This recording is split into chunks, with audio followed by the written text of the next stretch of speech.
आप देख रहे हैं रिपब्लिक भारत और मैं हूं आपके साथ शाजिया निसार, सीधा युद्ध क्षेत्र यूक्रेन के कीव से।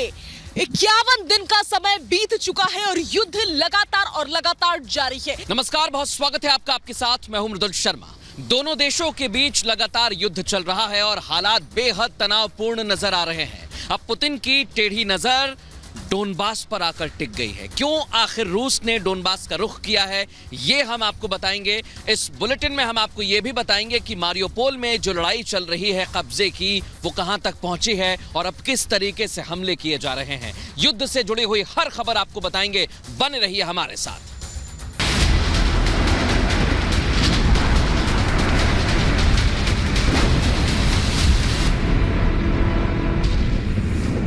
यूक्रेन के साथ लंबी खिंचती जंग से पुतिन हताश हो चुके हैं और इस बीच अमेरिकी खुफिया एजेंसी की ओर से दावा किया गया है कि यूक्रेन के खिलाफ पुतिन अब परमाणु हथियारों का इस्तेमाल कर सकते हैं। ऐसे में आप सोचिए, अगर परमाणु हथियारों का इस्तेमाल होता है तो फिर क्या होगा, ये देखने वाली बात होगी।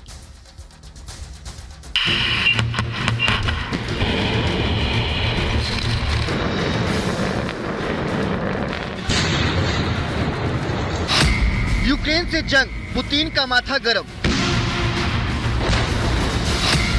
परमाणु प्रहार की तैयारी में पुतिन।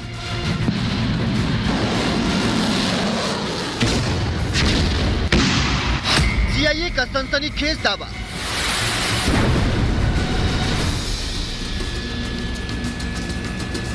रूस यूक्रेन के बीच जारी विनाशकारी जंग और भी भीषण होती जा रही है। युद्ध लंबा खिंचता जा रहा है और वक्त बीतने के साथ ही एक अनजान खौफ का साया पूरी दुनिया के ऊपर मंडराने लगा है और वो खौफ है कि क्या इस महायुद्ध में परमाणु बमों का इस्तेमाल होकर रहेगा। जंग के 51वें दिन परमाणु हमले का डर और भी ज्यादा गहरा हो गया है और वो इसलिए क्योंकि अमेरिकी खुफिया एजेंसी CIA ने ऐसा सनसनीखेज दावा किया है जिससे पुतिन के इरादों का पता चल जाएगा।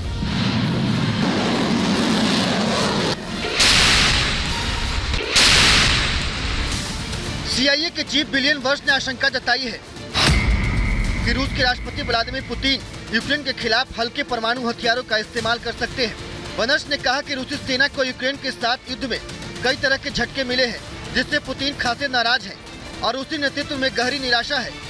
इस हालात में रूस यूक्रेन पर टैक्टिकल या हल्के न्यूक्लियर वेपन का इस्तेमाल कर सकता है। जिस टैक्टिकल वेपन का इस्तेमाल किए जाने का दावा CIA चीफ कर रहे हैं, आखिर वो होता क्या है, आपको ये भी जानना चाहिए। दरअसल टैक्टिकल वेपन को बैटलफील्ड न्यूक्स भी कहा जाता है। ये छोटे हथियार होते हैं जिन्हें मोर्टार से लॉन्च किया जाता है। टैक्टिकल वेपन को माइन ब्लास्ट की तरह भी इस्तेमाल किया जा सकता है। वहीं इन हल्के परमाणु हथियारों को छोटे विस्फोट करने के लिए इस्तेमाल किया जाता है। इन हथियारों के इस्तेमाल से पारंपरिक और परमाणु हथियारों के बीच का अंतर कम हो जाता है।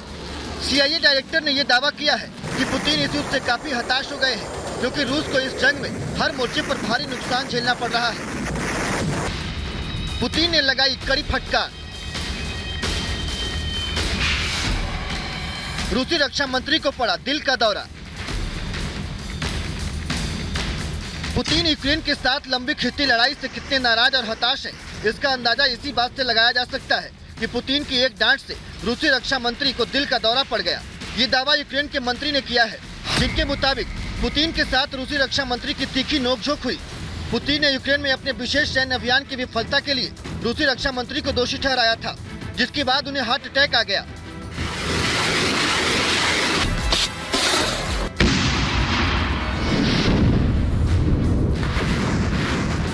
इससे पहले भी पुतिन ने यूक्रेन के खिलाफ जारी अपनी सैन्य कार्रवाई में एक बहुत बड़ा बदलाव किया था। पुतिन ने यूक्रेन में अपने पूरे ऑपरेशन की कमान जनरल अलेक्जेंडर को दे दी थी।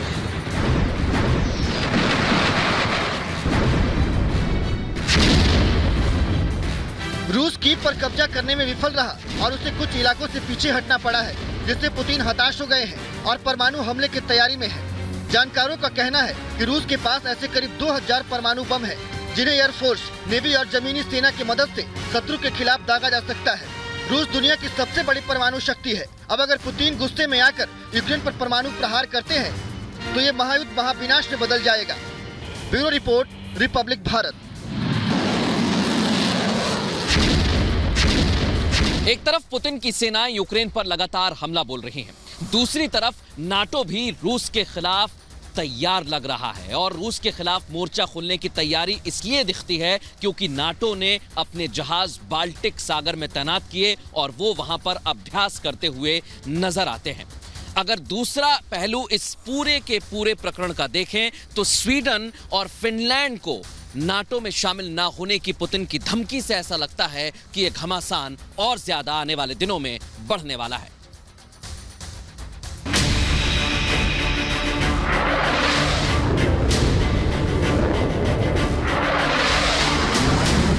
आसमान में गरजते इन जंगी जहाजों को देखिए। एयरबेस पर सैनिकों की तैनाती पर नजर डालिए। रूस की चौतरफा घेराबंदी।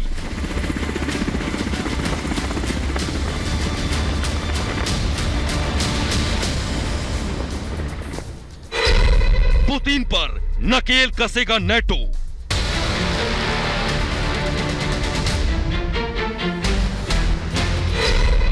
रूस नेटो में टक्कर, जंग होगी भयंकर।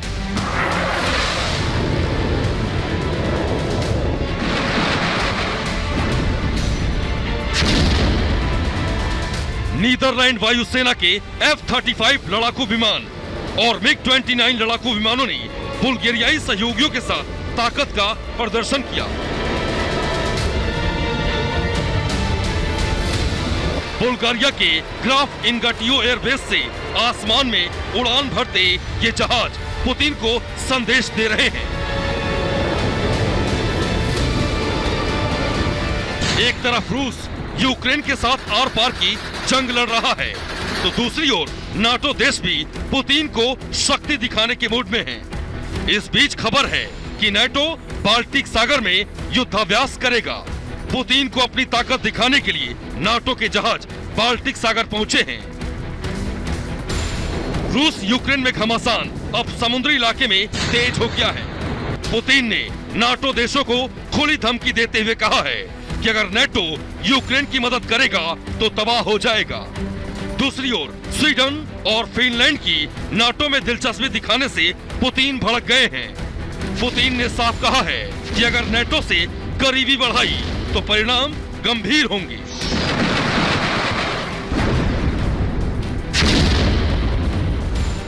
पुतिन की धमकी के बीच नाटो ने बाल्टिक सागर में युद्धाभ्यास शुरू कर दिया है। इससे नाटो साफ संदेश देना चाहता है कि वो पुतिन की धमकियों से डरने वाला नहीं है। दरअसल रूस को वैश्विक स्तर पर कई देशों से प्रतिबंधों का सामना करना पड़ रहा है। नाटो के कई देशों ने भी रूस के खिलाफ कड़े प्रतिबंध लगाए हैं, जिससे पुतिन नाराज हैं। पुतिन ने नाटो देशों से सीधे तौर पर कहा है कि वो यूक्रेन को किसी भी तरह की मदद न करें, जबकि अमेरिका और ब्रिटेन समेत कई देशों ने यूक्रेन को आर्थिक और सैन्य मदद देने का ऐलान किया है। और इसी बात से रूस नाराज है और उसे डर है कि नाटो का यूक्रेन की तरफ झुकाव उसे भारी न पड़ जाए। अब नाटो देशों के शक्ति प्रदर्शन से पुतिन की टेंशन और बढ़ गई है। Bureau report, Republic Bharat. रूस और यूक्रेन युद्ध का आज 51वां दिन है और यूक्रेन के मुताबिक रूस के लिए आज का दिन सबसे बड़ा झटका साबित होने वाला है, क्योंकि यूक्रेन ने अपने हमले में रूस के मिसाइल दागने वाले वॉरशिप मॉस्कोवा को समंदर में डुबा दिया। हालांकि इसको रूस ने नकार दिया है। रिपोर्ट आपको दिखाते हैं।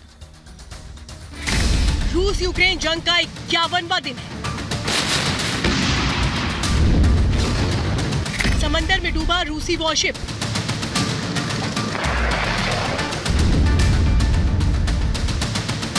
मिसाइल हमले में तबाह मॉस्कोवा।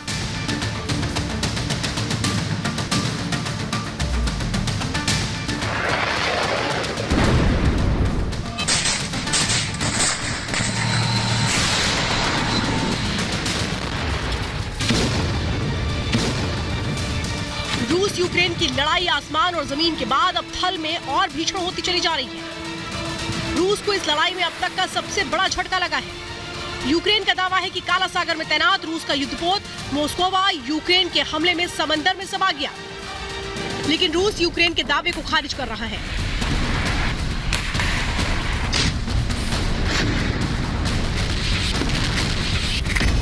यूक्रेन का कहना है कि उसने रूसी युद्धपोत मोस्कोवा को एंटी शिप मिसाइल हमले में तबाह किया। यूक्रेन ने नेपच्यून क्रूज मिसाइल की तस्वीरें भी जारी कर दी। यूक्रेन का दावा है कि इसी मिसाइल से उसने रूस के मोस्कोवा क्रूजर को तबाह किया। तो वही रूस यूक्रेन के दावे को झूठ बता रहा है। रूस का कहना है कि मोस्कोवा में खराबी आ गई थी, बहुत ज्यादा पानी भरने से मोस्कोवा डूबा। रूसी रक्षा मंत्रालय ने कहा कि मोस्कोवा मिसाइल क्रूजर पर गोला बारूद में विस्फोट होने के बाद आग लगी थी और चालक दल को वहां से निकलना पड़ा। वजह चाहे जो भी हो, मोस्कोवा का समंदर में डूबना रूस के लिए बड़ा झटका है, क्योंकि मोस्कोवा रूसी फ्लीट का एक प्रमुख युद्धपोत था।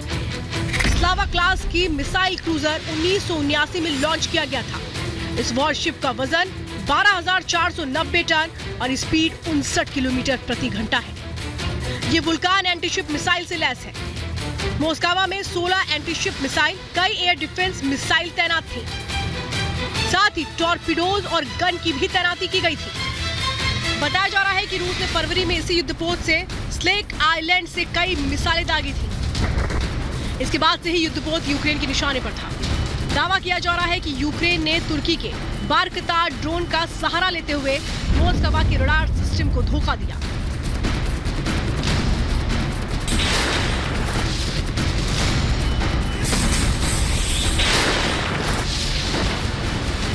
और इसके बाद मौका देख करके ओडिशा में छिपी यूक्रेन की सेना ने 2 नेपच्यून मिसाइलों से इसे तबाह कर दिया। रूस और यूक्रेन दोनों अपने अपने दावे कर रहे हैं, लेकिन ये तय है कि मोस्कोवा का तबाह होना रूस के लिए बड़ा झटका है, क्योंकि इस लड़ाई को 50 दिन से ज्यादा बीत चुके हैं और यूक्रेन अब भी रूस को कड़ा मुकाबला दे रहा है। Bureau report, Republic Bharat. रूस ने कहा है कि वो यूक्रेन के ऊपर अपने हमले तेज करने वाला है। रूसी रक्षा मंत्रालय की ओर से वीडियो जारी करके ये कहा गया कि कीव और उसके आसपास के इलाकों को और भी ज्यादा तेजी से निशाना बनाएगा। अगर यूक्रेन ने रूसी इलाकों को निशाना बनाना नहीं छोड़ा तो यूक्रेन को अंजाम भुगतने होंगे।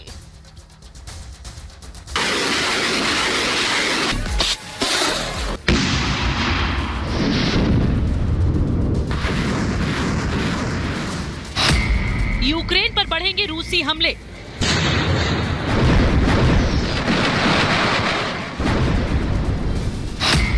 रूसी रक्षा मंत्रालय का ऐलान।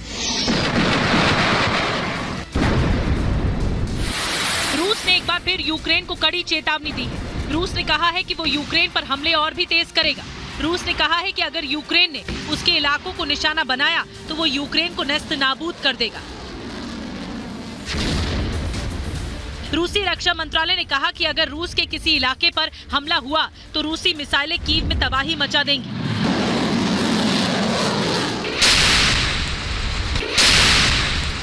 रूसी रक्षा मंत्रालय का दावा है कि रूसी सैनिकों ने मारियुपोल में इलिच स्टील वर्कर्स को पूरी तरह से आजाद कर दिया है। रूस की कैलिबर मिसाइलों ने कीव के बाहरी इलाकों में सैन्य प्रतिष्ठानों पर हमला किया। रूसी मिसाइलों ने यूक्रेन की एंटी मिसाइल प्रोडक्शन करने वाली वर्कशॉप्स को तबाह कर दिया। रूसी वायुसेना ने गोरोदनिया चर्निगोव क्षेत्र के पास एक यूक्रेनी Mi-8 हेलीकॉप्टर और S-400 anti aircraft missile system को मार गिराया है। ये किल्मोवो ब्रांस्क क्षेत्र में नागरिकों पर हमला करने के बाद अपने एयरबेस पर वापस लौट रहा था। इसके साथ ही यूक्रेनी वायुसेना के सुखोई 27 फाइटर जेट को खारकोव क्षेत्र के लोजोवाया के पास मार गिराया गया है। रूसी मिसाइलों ने यूक्रेन के टोचका यू मिसाइल लॉन्चर और 20 बख्तरबंद वाहनों को भी तबाह किया है। इसके साथ ही बड़ी संख्या में यूक्रेनी सैन्य उपकरणों और हथियारों को भी तबाह किया गया है। निकोलेव और परुतिनो में मिसाइल तोपखाने के हथियार और ईंधन डिपो नष्ट हो गए हैं। रूसी हमले में यूक्रेन के 221 सैन्य ठिकाने तबाह किए गए हैं। इनमें 12 कमांड पोस्ट, 176 स्ट्रॉन्ग पॉइंट्स और 12 तोपखाने शामिल हैं। रूसी रक्षा मंत्रालय ने यह दावा किया है। कि कुल मिलाकर रूसी हमले में 132 विमान और 105 helicopter, 245 anti aircraft missile system S-300, 456 हवाई वाहन, 2213 टैंक और अन्य बख्तरबंद लड़ाकू वाहन, 249 multiple rocket launcher system, 966 field artillery और यूक्रेन के सशस्त्र बलों के विशेष सैन्य वाहनों की 2110 इकाइयां भी नष्ट की गई हैं। Bureau report, Republic Bharat.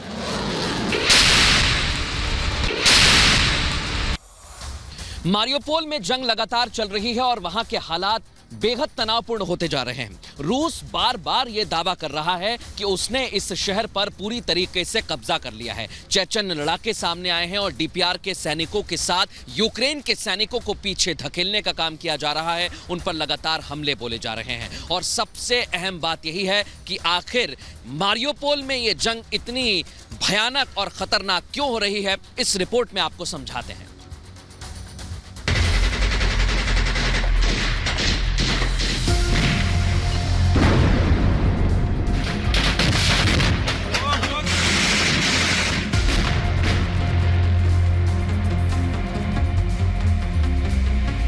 Ukraine की पोर्ट सिटी मारियोपोल से आई इन तस्वीरों को गौर से देखिए और अंदाजा लगाइए कि इस विनाशकारी जंग ने इस शहर का क्या हाल कर दिया है। इस आबाद शहर में अब सिर्फ खंडहर इमारतें, मलबे के ढेर और बर्बादी का मंजर बाकी बचा है।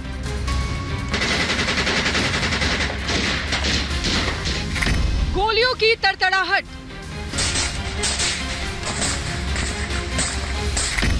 आमने सामने की भीषण जंग,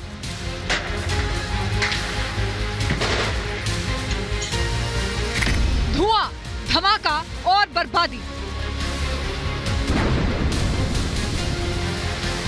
इस शहर पर रूस ने इस कदर आग बरसाई कि इसका कोना कोना तहस नहस हो गया।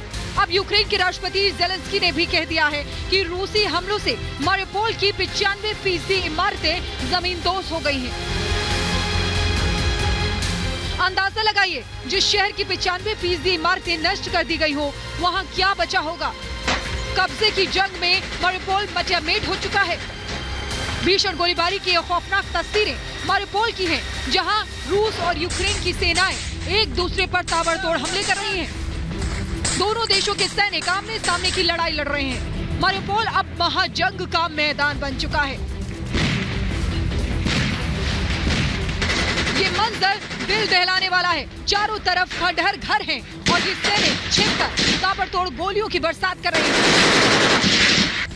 जबरदस्त गोलीबारी की ये तस्वीरें दहशत पैदा कर रही हैं।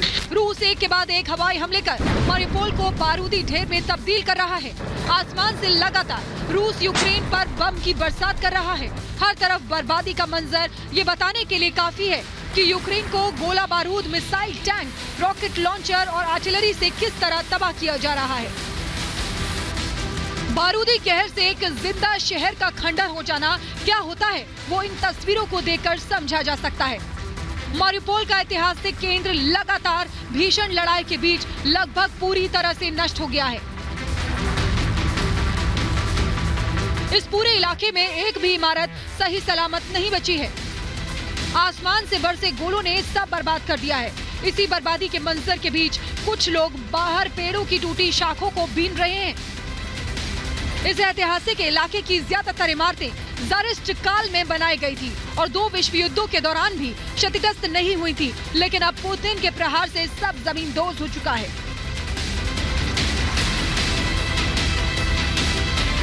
एक तरफ रूस की सेनाएं मारियोपोल का नक्शा बिगाड़ने में जुटी हैं, तो दूसरी तरफ चेचन्य लड़ाकों ने भी यहाँ कहर बरपा दिया है। ये तस्वीरें उसी कहर की गवाही दे रही हैं।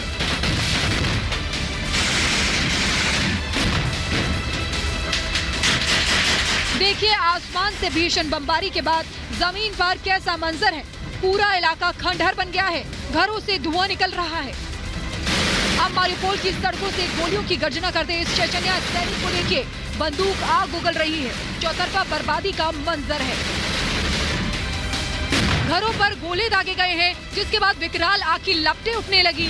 उसके बावजूद ये लड़ाके लगातार बारूद की बरसात कर रहे हैं। पुतिन की सेनाएं राजधानी कीव और उसके आसपास के इलाकों में कब्जा करने में नाकामयाब रही हैं, जिसके बाद पूर्वी यूक्रेन की तरफ रुख कर लिया है। अब रूस के निशाने पर यूक्रेन की पोर्ट सिटी मारिउपोल है। यहाँ कब्जा करके रूस समुद्री व्यापार पर एक छत्र राज करना चाहता है, जिससे यूक्रेन को आर्थिक तौर पर अपाहिज बनाया जा सके। Bureau report, Republic Bharat. पहले कीव, फिर मारिउपोल, जहां पर भीषण जंग जारी रही, लेकिन अब रूस की नजरें डोनबास पर टेढ़ी हो चुकी हैं। डोनबास पर अचानक से हमले तेज हो चुके हैं। आखिर ऐसा क्यों हुआ? आखिर क्यों डोनबास इतना ज्यादा महत्व रखता है पुतिन के लिए? रिपोर्ट के जरिए आपको समझाते हैं।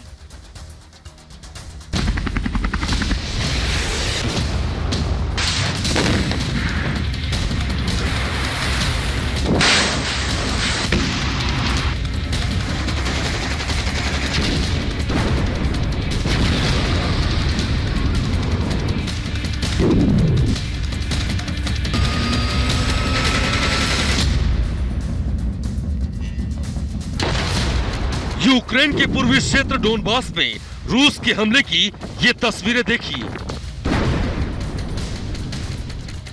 डोनबास में पिछले कुछ दिनों से रूस के ऐसे हमले रोजाना हो रहे हैं। हमलों से बचने के लिए डोनबास की बड़ी आबादी पलायन कर रही है। लोग सुरक्षित जगहों पर जान बचाने के लिए शरण ले रहे हैं, लेकिन रूस के हमले शरणार्थियों के ठिकानों पर भी जारी हैं। कुछ दिनों पहले ही डोनबास के रेलवे स्टेशन पर मिसाइल हमले किए गए, जिसमें 4 बच्चों समेत सैकड़ों लोगों की जान चली गई। डोनबास को निशाना बनाने के पीछे रूस की सोची समझी रणनीति है। डोनबास के अलावा बंदरगाह शहर मारिउपोल में भी रूस ताबड़तोड़ हमले कर रहा है। रूस इन शहरों में तबाही मचाकर कब्जा करना चाहता है। इन शहरों पर अगर रूस का कब्जा हो जाता है तो यूक्रेन की राजधानी कीव तक पहुंचने वाली हर मदद को रोका जा सकता है। इस तरह आर्थिक नजरिए से देखें तो यूक्रेन के लिए ये दोनों शहर बेहद खास हैं, क्योंकि इन्हीं शहरों से यूक्रेन के दूसरे हिस्सों से सामान पहुंचता है। अगर रूस इन शहरों पर कब्जा कर लेता है तो भविष्य में यूक्रेन को आर्थिक नुकसान पहुंचना तय है और रूस इन शहरों से हर जरूरी सामान की सप्लाई पर रोक लगा सकता है। डोनबास रूस का औद्योगिक शहर है। अगर रूस डोनबास पर कब्जा कर लेता है तो यूक्रेन को आर्थिक तौर पर तोड़ सकता है। इसलिए डोनबास की आजादी रूस के लिए बेहद खास है। खास बात यह भी है कि डोनबास में बड़ी संख्या में रूसी बोलने वाले लोग रहते हैं और अलगाववादियों का समर्थन रूस को मिल रहा है। डोनबास वही इलाका है जहां 8 साल पहले भारी खून खराबा हुआ था। वजह थी रूस का समर्थन। ये कहानी शुरू हुई साल 2010 से। 2010 में विक्टर यानुकोविच यूक्रेन के राष्ट्रपति बने।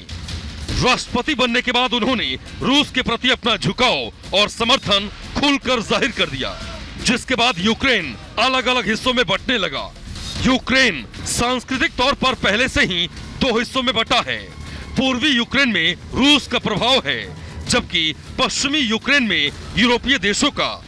2014 में रूस ने यूक्रेन में सैन्य ऑपरेशन चलाकर क्रीमिया को अलग कर दिया, जिसके बाद से डोनबास में अलगाववादियों का आंदोलन और तेज हो गया। पुतिन डोनेस्टक और लुहांस्क को पहले ही स्वतंत्र घोषित कर चुके हैं। अब वो डोनबास को आजाद कराना चाहते हैं। ये रूस के हमले का दूसरा चरण है। युद्ध के पहले चरण में रूस ने यूक्रेन की ताकत को ध्वस्त कर दिया। रूस ने यूक्रेन के डिफेंस सिस्टम को बर्बाद कर दिया। सेना की अहम रणनीतियों वाले ठिकानों को जमींदोज कर दिया। अस्पतालों, पावर सप्लाई सिस्टम, ईंधन सप्लाई, हवाई पट्टियां, हवाई अड्डे और एयरक्राफ्ट रिपेयरिंग सेंटरों को भी मिसाइल हमले से बर्बाद कर दिया। यानी रूस ने पहले यूक्रेन को लाचार बनाया और अब अपने प्लान के दूसरे चरण में रूस निकल पड़ा है, और वो है डोनबास की आजादी। Bureau report, Republic Bharat.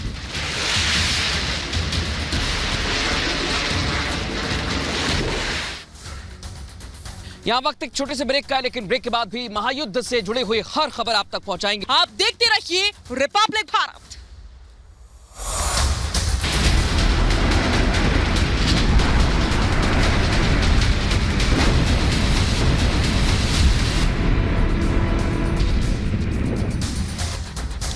इक्यावन दिन हो चुके हैं और लगातार रूस की तरफ से यूक्रेन पर हमला किया जा रहा है। ये तस्वीर बताती है कि यूक्रेन बहुत ज्यादा कमजोर हो गया है, लेकिन दूसरी तरफ बार बार यूक्रेन की तरफ से यह दावा किया जाता है कि उसने भी रूस की सेना को बहुत नुकसान पहुंचाया है। दोनों देश एक दूसरे को नुकसान पहुंचाने के दावे कर रहे हैं, लेकिन इसके पीछे की सच्चाई क्या है और कितने हमले किस देश की तरफ से किए गए हैं, अभी क्या हालात हैं, इस रिपोर्ट में समझिए।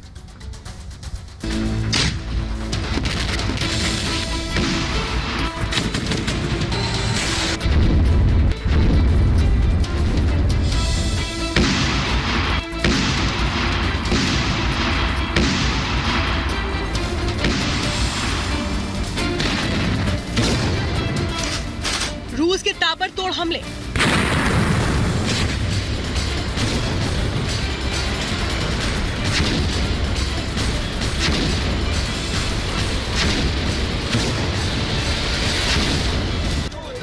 यूक्रेन में तबाही का मंजर।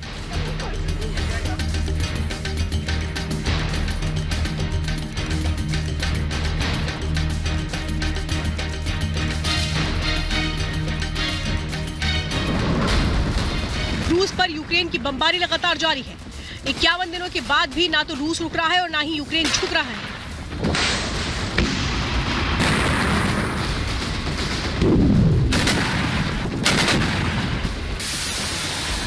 कीव पर रूसी नौसेना के हमले की ये तस्वीरें देखिए। राजधानी के पिजार प्लांट पर मिसाइल से अटैक किया गया, जिसका वीडियो अब सामने आया है।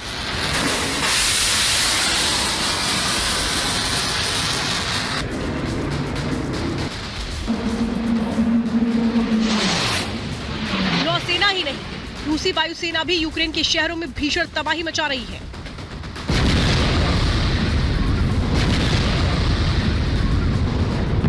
कीव के पास बसे गोरेंका को रूसी वायुसेना ने तबाह कर दिया। लगातार बमबारी से गांव की सूरत बदल चुकी है। हर तरफ मलबे के ढेर और तबाही के निशान नजर आ रहे हैं।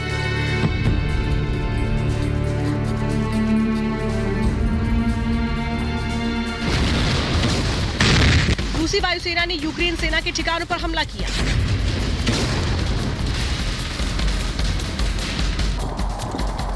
रूस ने ओलान 10 ड्रोन से जबरदस्त अटैक किया। इसमें यूक्रेनी सैन्य वाहन उपकरण तबाह हो गए।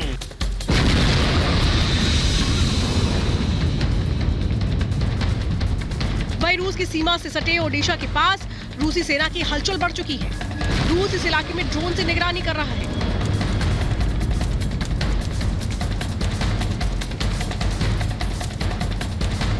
ओडिशा के आसमान में भी रूसी ड्रोन मंडरा रहे हैं।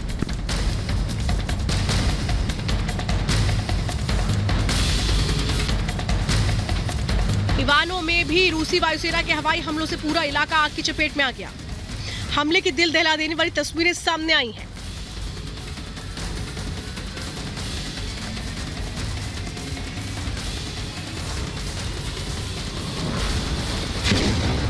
उधर खार्किव में भी रूसी सेना भीषण बमबारी कर रही है। लोग घरों और बंकरों में छिपे हैं। कई इलाके बर्बाद हो गए।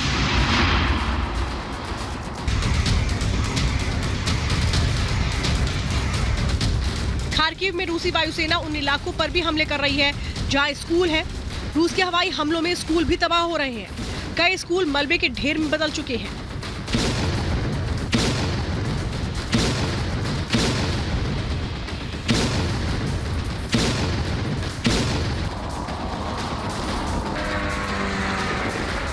रूसी रक्षा मंत्रालय ने अपने ड्रोन क्रू का वीडियो जारी किया है, जिसमें दिखाया गया है कि रूसी ड्रोन यूक्रेनी सैनिकों और ठिकानों पर सटीक हमला करने में सक्षम है।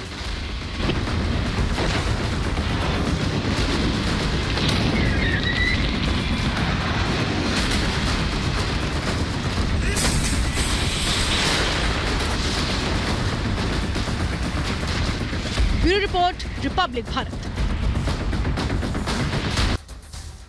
एक तरफ रूस और यूक्रेन के बीच जंग जारी है, दूसरी तरफ उत्तर कोरिया ने परमाणु बम का परीक्षण किया तो अमेरिका टेंशन में आ गया। आखिर अमेरिका और उत्तर कोरिया के बीच इतना टेंशन क्यों है, इस रिपोर्ट के जरिए आपको समझाते हैं।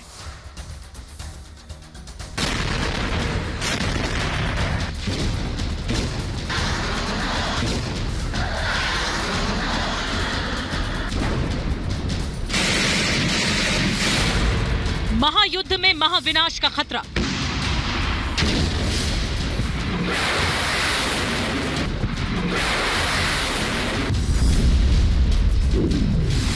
किम जोंग की परमाणु होड़।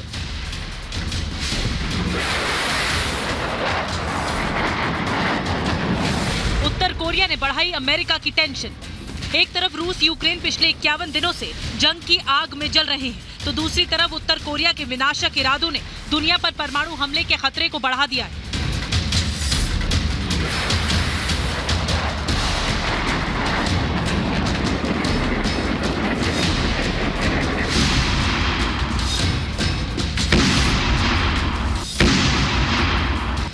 उत्तर कोरिया के तानाशाह किम जोंग उन के परमाणु बम परीक्षण की तैयारी का खतरा इसीलिए भी गहरा गया है क्योंकि आज किम जोंग के दादा की 110वीं जयंती है और इस मौके पर किम जोंग उल सुंग को खास तोहफा देना चाहते हैं। माना जा रहा है कि आज की रात किम की परमाणु की बिसात बिछा सकते हैं। किम कई हफ्तों से परमाणु परीक्षण की तैयारी कर रहे हैं। उत्तर कोरिया के लिए 15 अप्रैल का दिन सबसे अहम होता है। जानकारी के मुताबिक दादा की याद में किम धमाका करेंगे।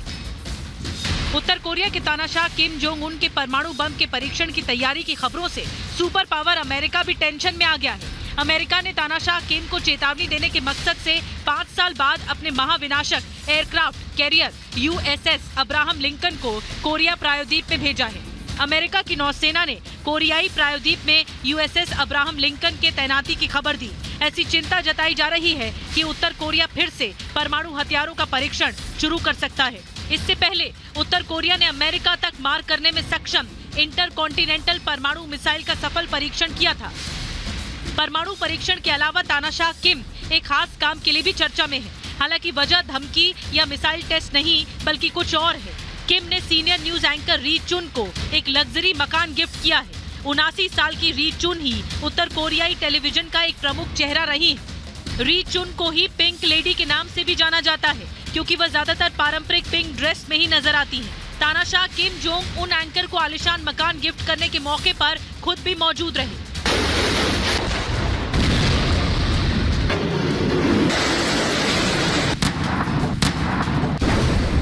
दुनिया की महाशक्तियों में परमाणु हथियारों की होड़ लगी है। एक तरफ चीन परमाणु शक्ति का प्रदर्शन कर रूस को इस जंग में समर्थन दे रहा है, तो पुतिन भी यूक्रेन को तबाह करने पर आमदा है। अब किम की सनक ने परमाणु हमले का खतरा और बढ़ा दिया है। युद्ध चल रहा है रूस और यूक्रेन के बीच, लेकिन इस दौरान इजराइल ने भी अपना शक्ति प्रदर्शन किया और पूरे विश्व को यह बताने की कोशिश की है कि उसके पास बहुत ज्यादा ताकत है। उसने डिफेंस सिस्टम का परीक्षण करते हुए दुनिया को यह बता दिया कि उसके पास ताकत है कि वो हवा में ही रॉकेट ड्रोन को तबाह कर सकता है, नेस्तनाबूद कर सकता है। इस रिपोर्ट में देखिए।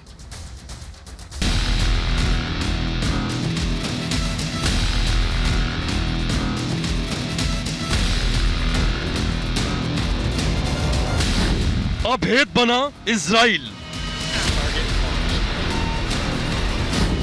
प्लेन और मोर्टार सेकेंडों में होंगे तबाह। गेम चेंजर साबित होगा इजराइल।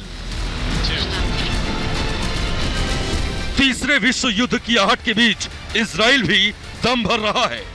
इजराइल ने पहली बार लेजर मिसाइल डिफेंस सिस्टम का परीक्षण किया। इजराइल एक वीडियो जारी करते हुए दुनिया को यह बताना चाहता है कि वो पलक झपकते ही रॉकेट, मोर्टार और ड्रोन को तबाह कर सकता है। इजराइल ने इस मिसाइल डिफेंस सिस्टम का नाम आयरन बीम दिया है। यह आयरन बीम क्या है, आइए आपको विस्तार से बताते हैं। आयरन बीम एक मोबाइल वायु रक्षा प्रणाली है। ये बैटरी इंटरसेप्ट मिसाइल क्षमता से लैस है। रक्षा प्रणाली हर मौसम में काम करने में सक्षम है। रॉकेट को हवा में नेस्तनाबूद करने में सक्षम है। आयरन बीम कैसे काम करता है ये भी आपको बताते हैं। आयरन बीम सबसे पहले रॉकेट की पहचान करता है, इसके बाद रेंज और निशाने पर लिए गए क्षेत्र की दिशा की जांच करता है, इसके बाद वार्निंग सायरन बजाया जाता है ताकि लोग सुरक्षित स्थानों पर जा सकें। इसके बाद iron beam operators counter missile launch करता है और रॉकेट को हवा में नष्ट कर देता है। दरअसल इजराइल अपने सबसे कट्टर दुश्मन ईरान और हमास से मुकाबला करने के लिए अपने डिफेंस सिस्टम को मजबूत करने की तैयारी कर रहा है। इजराइल ने ऐसा करके हमास और ईरान को एक बड़ा संदेश दिया है। पिछले साल 11 दिनों तक चले इजराइल गाजा युद्ध में इजराइल पर 4000 से अधिक रॉकेट दागे गए थे और इसी का जवाब देने के लिए इजराइल ने लेजर मिसाइल डिफेंस सिस्टम का परीक्षण कर खुद को महाबली साबित कर दिया है। लेकिन इजराइल के इस परीक्षण के फौरन बाद ही इजराइल से एक हिंसा की खबर आ गई। अल अक्सा मस्जिद में रमजान के मौके पर इजरायली सैनिकों और फिलिस्तीनियों के बीच विवाद हो गया और ये विवाद इतना बढ़ गया कि पुलिस को आंसू गैस के गोले छोड़ने पड़े। वीडियो में फिलिस्तीनियों को पत्थर फेंकते हुए और इजरायली पुलिस को आंसू गैस के गोले और हथगोले फेंकते हुए देखा जा सकता है। हिंसा में करीब 70 से ज्यादा लोग जख्मी हो गए। इस पूरे मामले पर इजरायल के विदेश मंत्रालय ने ट्वीट किया है और कहा है कि भीड़ को तितर बितर करने और संभावित हिंसा को रोकने के लिए पत्थरों और चट्टानों को हटाने के लिए पुलिस को मस्जिद परिसर में घुसने के लिए मजबूर होना पड़ा। फिलिस्तीनियों की तरफ से इजराइल पर किए गए हमलों ने दोनों पक्षों के बीच तनाव को बढ़ा दिया है और ये कोई पहली दफा नहीं है जब फिलिस्तीनी और इजराइल के बीच हिंसा भड़की हो। Bureau report, Republic Bharat. युद्ध का 51वां दिन है और हमारी रिपोर्टिंग सिर्फ आपके लिए लगातार जारी है। जब तक ये जंग जारी रहेगी हम यहाँ मौजूद रहेंगे सिर्फ आपके लिए। जैसे जैसे दिन बीत रहे हैं वैसे वैसे युद्ध एक नए रूप से करवट लेता हुआ नजर आ रहा है, लेकिन महायुद्ध से जुड़ी हुई हर खबर रिपब्लिक भारत आप तक पहुंचाता रहेगा। बने रहिए हमारे साथ। नमस्कार।